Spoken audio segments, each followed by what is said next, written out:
नमस्कार दोस्तों, स्वागत है आप सभी का इस वीडियो में, जिसमें हम बात करेंगे न्यायपालिका की अनुच्छेद 142 की उपराष्ट्रपति जगदीप धनखड़ के एक बयान की। साथ ही बात करेंगे जस्टिस यशवंत वर्मा की, जिनके आवास पर जले हुए नोट बरामद हुए थे। कितने नोट थे, कितने रुपये थे, कुछ पता नहीं चल पाया।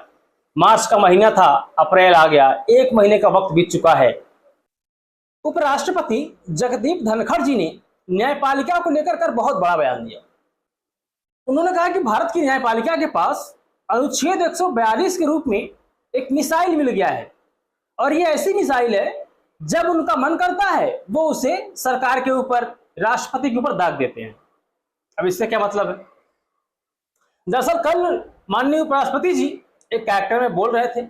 वो शायद सिविल सर्वेंट्स, जो नए ट्रेनी सिविल सर्वेंट्स हैं, उनको एड्रेस कर रहे थे।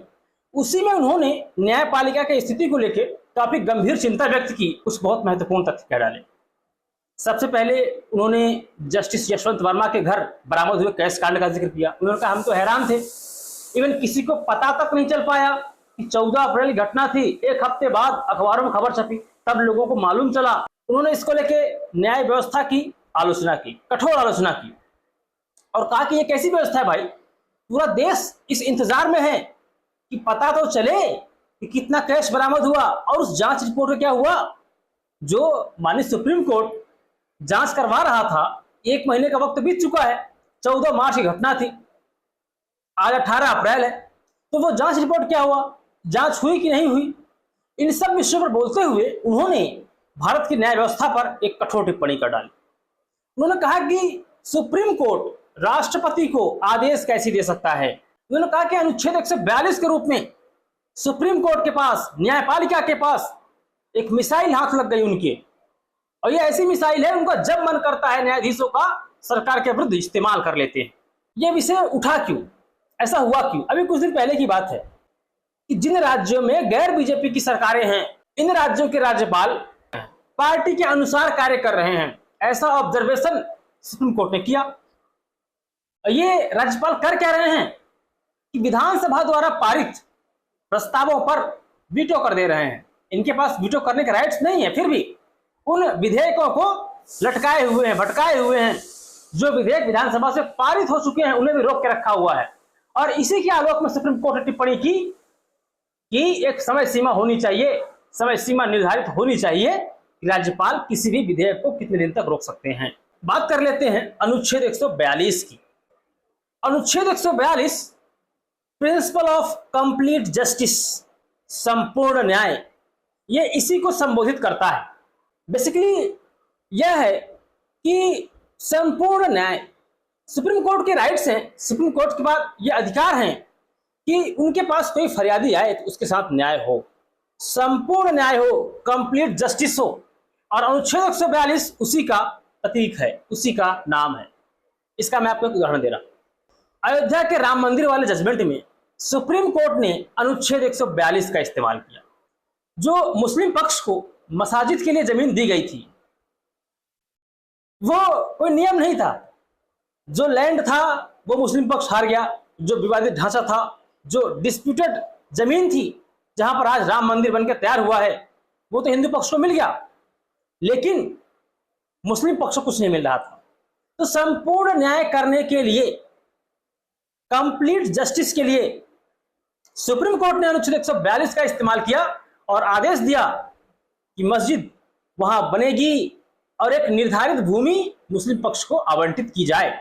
और अब महामहिम के उस बयान की चर्चा करते हैं जिसमें उन्होंने कहा कि न्यायपालिका राष्ट्रपति को आदेश, सुझाव कैसे दे सकती है।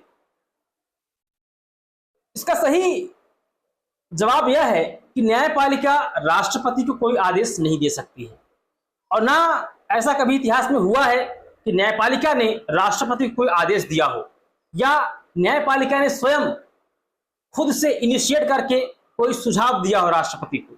ऐसा कोई रिकॉर्ड नहीं है। जब राष्ट्रपति न्यायपालिका से सुझाव मांगते हैं, सजेशन मांगते हैं, तब सुप्रीम कोर्ट उस विषय पर राष्ट्रपति को सुझाव देता है। यही प्रावधान है मैं आपको, ये संविधान है, मैं आपको पढ़ के सुना दे रहा हूं लिखा क्या एक्चुअली। अनुच्छेद 143 आर्टिकल 143, क्लियरली सुनिए। अनुच्छेद 143 के तहत राष्ट्रपति किसी विषय पर, किसी संवैधानिक मसले पर सुप्रीम कोर्ट से सुझाव मांग सकते हैं। अब तक 15 बार, ऐसा सिर्फ 15 टाइम, 15 बार ही ऐसा हुआ है आजाद हिंदुस्तान में जब राष्ट्रपति ने सुप्रीम कोर्ट से किसी संवैधानिक मसले पर सुझाव मांगा हो, और सुप्रीम कोर्ट ने सुझाव दिए भी हैं। उन सुझावों को राष्ट्रपति महोदय माने या ना माने, यह उनकी इच्छा पर निर्भर करता है, यह उनके विवेक पर निर्भर करता है। और कौन कौन से विषय थे जिन पे महामहिम ने सुप्रीम कोर्ट से, उच्चतम न्यायालय से सुझाव मांगे, उसको मैं थोड़ा बता देता हूं। दिल्ली विधि अधिनियम 1951 पहली बार, उसके बाद केरल शिक्षा विधेयक 1958 1958 में, उसके बाद बेरूबाई संघ 1960 में, उसके बाद 1963 में समुद्री शुल्क सीमा अधिनियम, और जो सबसे रिसेंट मामला था जहां पर राष्ट्रपति ने सुप्रीम कोर्ट से सुझाव मांगे थे, वो था 2G स्पेक्ट्रम का मामला। सुप्रीम कोर्ट किसी भी स्थिति में अपने मन से स्वेच्छा से सुझाव नहीं देता है। मुझे लगता है मैंने अपनी बात कह दी है। जस्टिस यशवंत वर्मा पर एक बार लौटता हूं। ध्यान रखिए कि जो घटनाक्रम हुआ 14 मार्च 2025 को, और उसका खुलासा होता है ठीक उसके एक हफ्ते बाद अखबारों में खबर छपती है कि एक जज साहब के घर में आग लगी और वहां पर नोटों के बंडल जलने लगे। अभी तक इस केस की क्या स्थिति है, जांच रिपोर्ट कहां तक पहुंची है, कोई बात सामने नहीं आई है। मैं तो हैरान हूं कि पार्लियामेंट ने इस पर कोई इनिशिएटिव क्यों नहीं लिया, पार्लियामेंट ने इस पर कोई एक्शन क्यों नहीं लिया, केंद्र सरकार क्यों खामोश है। यह वीडियो कैसा लगा, आप चाहें तो अपनी प्रतिक्रिया दीजिए, शेयर कीजिए, कमेंट कीजिए। छोटे वीडियो देखना बंद कर दीजिए, शॉर्ट्स वीडियो में क्या रखा है, कभी कभी लंबे वीडियो भी देख लिया करिए। और किसी भी संवैधानिक विषय पर, संविधान के किसी अनुच्छेद को लेकर अगर आपके मन में कोई कंफ्यूजन है, आप निसंदेह टिप्पणी करिए, कमेंट करिए, मुझसे पूछिए। जो मेरा सामर्थ्य है उसके अनुसार मैं उत्तर देने का प्रयत्न करूंगा।